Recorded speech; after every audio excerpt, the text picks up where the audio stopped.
In this Argos support video, we will show you how to solve suction issues on your vacuum. It is important to note that vacuum suction power can vary depending on the size and power of the vacuum. Some vacuums are designed for certain surfaces, so check the product information to ensure it is suitable for the type of flooring you are cleaning. Firstly, we recommend checking the vacuum for any suction settings. This may be a button or an adjustable slider on the floor head. Try different settings and adjust to your preference. The next step is checking that it is correctly assembled. This means ensuring that all parts are slotting in securely together. If there are gaps on the vacuum, air can escape and disrupt the airflow. You can check this by following any directional arrows or lock symbols found on areas, such as the dust container.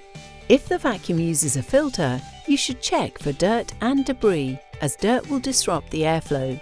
To resolve this, remove the filter and clean, following the instructions found in your user manual.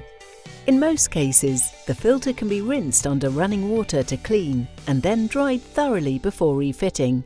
You should clean the filter regularly to prevent excessive build-up. Suction issues also occur as a result of blockages. We recommend disassembling the product, wiping down, checking for blockages, refitting, and trying again. If the vacuum has a floor head with a roller brush bar, then you should check this for any trapped hair or dirt and remove if necessary, as this can disrupt operation. If you find the issue only occurs on certain attachments, then check again that these are securely fitted. If the issue remains, it may mean that you need to replace a certain attachment to resume normal operation of the vacuum. For more information, please refer to your user manual or visit argos-support.co.uk.